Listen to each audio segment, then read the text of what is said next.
कहा जाए। शंकर की सबसे बड़ी उपासना है, हमारे मुख से कोई वाणी गलत ना निकले। शंकर के मंदिर में भी बैठे हो, मंदिर में भीड़ हो रही है, जगह नहीं है, आपसे बन सके स्मरण करो, चित्तवृत्ति धरो, ना बन सके राम जी का भजन करके अपने घर चलो, कुछ ना। शब्द शिव कथा कह रही है। आज बहुला गाय का पुत्र मनोरथ, मनोरथ के कारण भगवान शंकर उस झूठे दूध का पान करने के लिए तैयार हो गए। झूठे दूध का, ठीक है, मुझ पर चढ़ेगा, मैं स्वीकार करूंगा, अंगीकार करूंगा, गलत नहीं, शुक्र है। समय आया, आगे जो कथा कही है भगवान शंकर के गुणगान करते करते वर्णन किया। भगवान भूत भावन भूतेश्वर शंकर के पास में दौड़कर चंद्रदेव आकर खड़े हो गए। चंद्रदेव ने कहा भोलेनाथ मुझे बचाइए। शंकर जी ने पूछा हुआ क्या, ये तो बताओ। महाराज जब मंथन हुआ, मंथन के समय पर हम चंद्र सूर्य ने कह दिया था कि ये राहु है जिसने अमृत पी लिया, उसका सिर कट गया, वो राहु हमें कष्ट देने आ रहा है। शंकर भगवान ने कहा चंद्र चिंता मत करो, उठाकर भगवान ने अपने मस्तक पर रख लिया। किसको? जम के बोलिए, चंद्र को। चंद्र को मस्तक पर रखा। अब देखना, शंकर को देखिए, शिव की कथा को देखिए, इसलिए कहते हैं शंकर शमशान में रहता है। शमशान जहां पर अमीर भी जाए तो बांस पर, गरीब भी जाए तो बांस पर, जहां सबकी शान सम है उसी का नाम सम शान है। कोई बड़ा नहीं, कोई छोटा नहीं, उसके यहां सबकी शान बराबर की है महाराज। वो शमशान में शंकर के दरवाजे पर चंद्र आया, भगवान ने उसको सिर पर रखा। थोड़ी देर बाद राहु आ गया। राहु ने आकर कहा भोलेनाथ। शंकर जी ने पूछा क्या हुआ? प्रभु मेरा कटा हुआ शीश कहां जाएगा? आप कृपा करिए, आप दया करिए। शंकर ने कहा तू भी आजा, तू भी जटा। अब चंद्र को मस्तक के ऊपर, राहु को जटा के अंदर, काय के अंदर? जटा के अंदर रख लिया। जैसे ही जटा के अंदर राहु बैठा, चंद्र के पसीने छूटने लगे। चंद्र को लगा ये तो मुझे खा जाएगा। चंद्र के पसीने छूटे। जैसे ही चंद्रमा के पसीने छूटे, वो पसीना बहकर राहु के पास गया। जैसे ही राहु के पास गया, राहु के पास में से वो पसीना जब गया, चंद्र देवता ने अमृत पी रखा था, उस अमृत की बूंद राहु के पास जाती है। राहु के शीश पर जब बूंद लगती है तो राहु का एक नया मुख का निर्माण हो जाता है, और राहु नए नए मुख बन बनकर शंकर के गले में पड़ जाता है। शंकर के गले में एक मुंडों की माला दिखती होगी आपको। वो मुंड की माला किसकी है? वो राहु की मुंड की माला है जो शंकर के गले में पड़ी। राहु के मुंड की माला शिव के गले में धारण है। आज भी शास्त्र कहता है जिसका राहु गड़बड़ चलता है, जिसका केतु गड़बड़ चल रहा हो, पत्रिका में राहु केतु अगर तुम्हारे को दोष दे रहे हो, तकलीफ दे रहे हो, कुछ नहीं, एक सफेद फूल लेकर 21 बार आपके ऊपर से उतार कर राहु का स्मरण कर कर शंकर के चरणों में, जहां से पानी नीचे गिरता है, शिव जी को जल चढ़ाते हैं, जलाधारी में से जहां पानी नीचे गिरता है, उस नीचे वाली जगह पर जहां पानी गिर रहा है वहां ले जाकर उसको रख दीजिए। राहु जिंदगी में कष्ट नहीं दे सकता, कभी जिंदगी में कष्ट नहीं देगा, सुख का अनुभव करवा देता है महाराज, सुख का अनुभव। बहुत सुंदर बात है। जिस व्यक्ति को नींद नहीं आती, रात रात भर नींद नहीं आवे, करवटें बदलते रहो, गोली खाकर सोना पड़ रहा हो, कुछ ना करिए, केवल एक श्वेत पुष्प को पीपल के पत्ते पर रखकर जहां से जल नीचे गिरता है वहां पर उसको रख दीजिए। आपकी जिसको नींद नहीं आती उसके ऊपर से उतार के बस महा, और जिस दिन आप रख के आओगे उस दिन चकाचक सोगे, गोली खाने की जरूरत नहीं पड़ेगी। एक हफ्ते तक आपको चकाचक नींद आएगी, फिर अगला हफ्ता है, फिर सोमवार को चले जाओ, फिर करिए, फिर गोली खाने की जरूरत ही नहीं, चक नींद। सवेरे 6-7 बजे उठोगे, रात को सोए, नींद ही नहीं, सुख का अनुभव है। भगवान त्रिकालदर्शी कैलाशी अविनाशी। फिर वही बात, अकाल मृत्यु वो मरे जो काम करे, चंडाल का काल उसका क्या बिगाड़े जो भक्त हो महा काल का। शंकर पूर्णता का सुख का अनुभव कराने वाला मेरा त्रिकालदर्शी, मेरा कैलाश। सहज भगवान शंकर विराजित हुए। आगे जो चरित्र का वर्णन किया है, भगवान भोलेनाथ जी से माता पार्वती ने निवेदन किया है, शिव बाबा कृपा करिए। शंकर जी ने पूछा क्या हुआ पार्वती? पार्वती कहती है आपने मेरे बेटे का सिर काट दिया था। हाँ, तो हर हर महादेव। मेरा बेटा जब प्राण त्याग दिया था तब मैंने गंगा जी से विनती करी थी कि गंगा मैया अगर मेरा बेटा जीवित हो जाएगा तो 1.25 लाख दीप का मैं तुझे दान करूंगा। मेरा बेटा जीवित हो गया, चलो अपन 1.25 लाख दीप का दान करते हैं। शंकर भगवान ने कहा दीप का दान गंगा जी को करना है तो मेरे चरणों में लगा दे, यही तो गंगा मेरे सिर पे तो बैठी है। पार्वती जी बोली ऐसे कैसे लगा दे, ऐसे कैसे लगा? ध्यान रखना, अच्छे से अच्छा विद्वान पति अपनी पत्नी को और पड़ोसी को जिंदगी में कभी नहीं समझा सकता। विद्वान से विद्वान भी पति, अच्छे से अच्छा विद्वान भी अपनी पत्नी और पड़ोसी को नहीं समझा सकता। पति कह रहा है कि आज एकादशी का व्रत है, पर पत्नी पति का कहना कम मानेगी, पहले पड़ोसन को फोन लगा के पूछेगी तू एकादशी कब कर रही है? ओम नमः शिवाय। तेरी एकादशी पूछे, तीज कब करेगी, चौथ कब करेगी, वो पूछे बगैर नहीं करती। पति भले कितना ही खेले, वो कितना ही खेले, भले बंधु नहीं करना उसको, वो मानेगी क्योंकि वो समझा। अब शंकर जी कह रहे हैं मेरे सामने दिया लगा दे, नहीं लगाऊंगा, मैं तो गंगा के घाट पे जाऊंगा। शंकर जी बोले चल, गणेश जी को भी ले गए, 1.25 लाख आटे के दिए बनाए। गंगा इधर से यूं बहकर आ रही थी। दीप दान करना आता होगा ना आप लोग, दिए दान करते हो कार्तिक महीने में, तो दीप दान का नियम है जहां से नदी बहकर आती है उधर देखकर दिया छोड़ा जाता है, जहां नदी बहकर जाती है वहां नहीं देखा जाता। दिया हमारा कितनी दूर जा रहा है उसको नहीं देखना, क्योंकि घर की लक्ष्मी छिन्न होती है। जहां से नदी बहकर आ रही उधर देखकर दिया छोड़ना चाहिए। अब शंकर भगवान ने उधर मुख करा, पार्वती ने उधर मुख करा, गणेश जी को घाट पे बिठा दिया गंगा के। शंकर भगवान दिया लगा लगा के देते हैं, पार्वती छोड़ती जा। 1.25 लाख दिए। अब जैसे दिया वहां छोड़े, बेता बेता इधर आए। गणेश जी खसक खसक के गंगा में पांव डाल के बैठ गए। अब इनकी तो सूंड भी अच्छी जोरदार, जैसे दिया उधर से जाए ये सूंड से पकड़ के वापिस धर ले। अब भगवान शंकर देते जाए, पार्वती छोड़ती जाए, ये पकड़ पकड़ के वापिस रखते जाए। 3 घंटे हो गए पर दिया कम नहीं हुआ। पार्वती शंकर जी से बोली भोलेनाथ इतने दिए दान कर दिए तो भी दिए कम क्यों नहीं हो रहे? शंकर भगवान बोले एक बार ब्रह्मा जी विष्णु भगवान से कह रहे थे कि दान करने से बढ़ता है,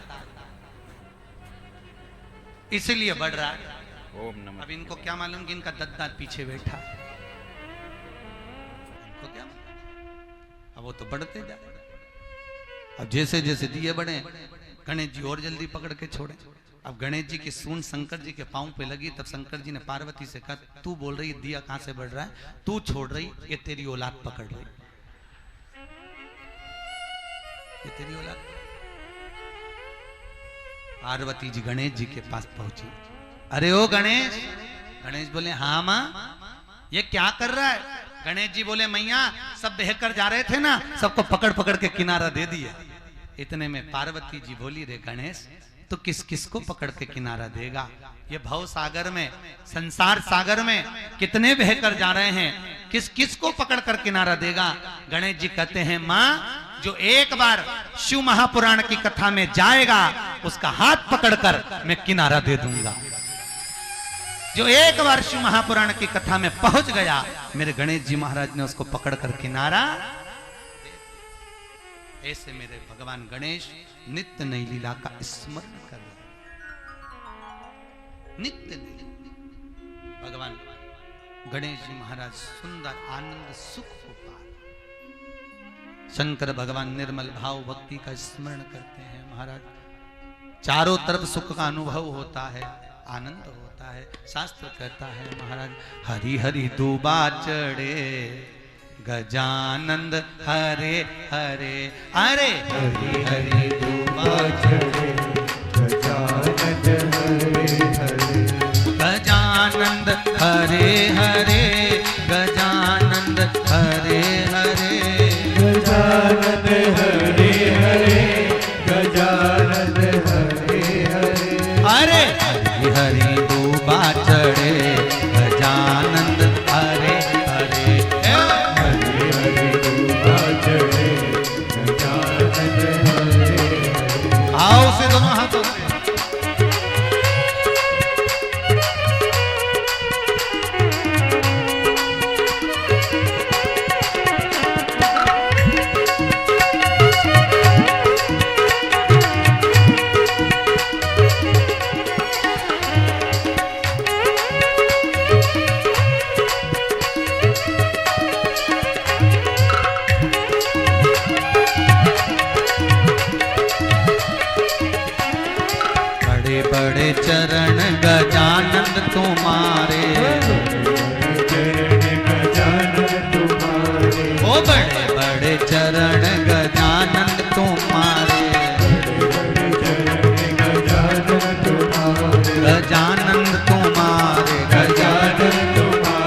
गजानन तुम्हारे, गजानन तुम्हारे। ओ चंदन की चौकी लगे गजानन हरे हरे।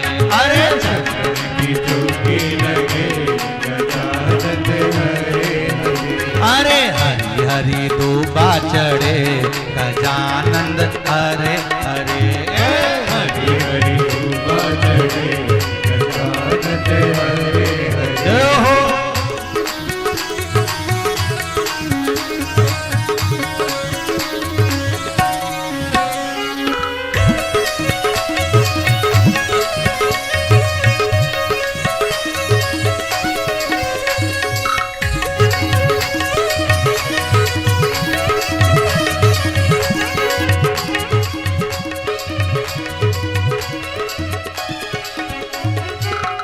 बड़ी तोंद गजानन तुम्हारी, बड़ी बड़ी तोंद गजानन तुम्हारी। ओ बड़ी बड़ी तोंद गजानन तुम्हारी, बड़ी तोंद गजानन तुम्हारी। गजानन तुम्हारी, गजानन तुम्हारी। गजानन तुम्हारी। गजानन तुम्हारी। ओ सवा मन लड्डू चढ़े गजानन हरे हरे। गजानन हरे हरे। अरे चढ़े गजानन हरे हरे। हरि हरि धूपा चढ़े गजानन हरे हरे। जय हो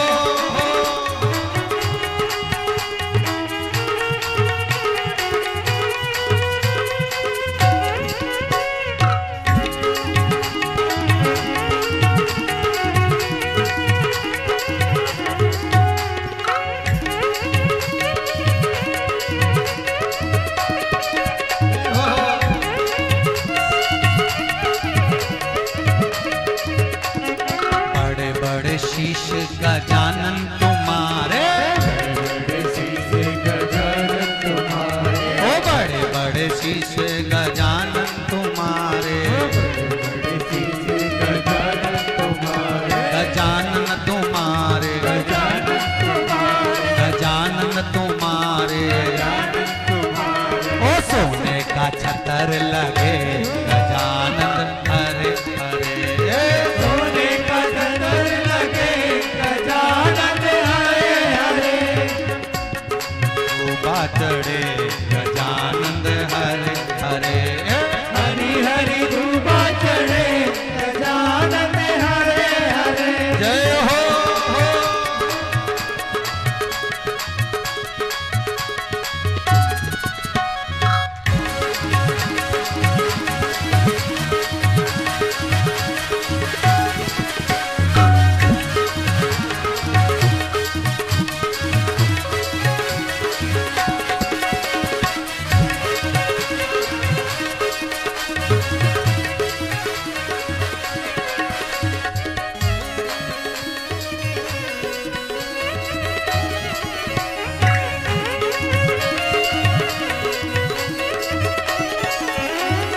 बड़ी बड़ी सूंड गजानन तुम्हारी, बड़ी बड़ी सूंड गजानन तुम्हारी। ओ बड़ी बड़ी सूंड गजानन तुम्हारी, बड़ी बड़ी सूंड गजानन तुम्हारी। गजानन तुम्हारी, गजानन तुम्हारी। गजानन तुम्हारी। गजानन तुम्हारी। ओ सवा मन सिंदूर चढ़े गजानन हरे हरे। सवा मन सिंदूर चढ़े गजानन हरे हरे। हरे हरि हरि दूबा चढ़े गजानन हरे हरे। हरि हरि धूपा चढ़े गजानन हरे हरे। हरि हरि बड़ी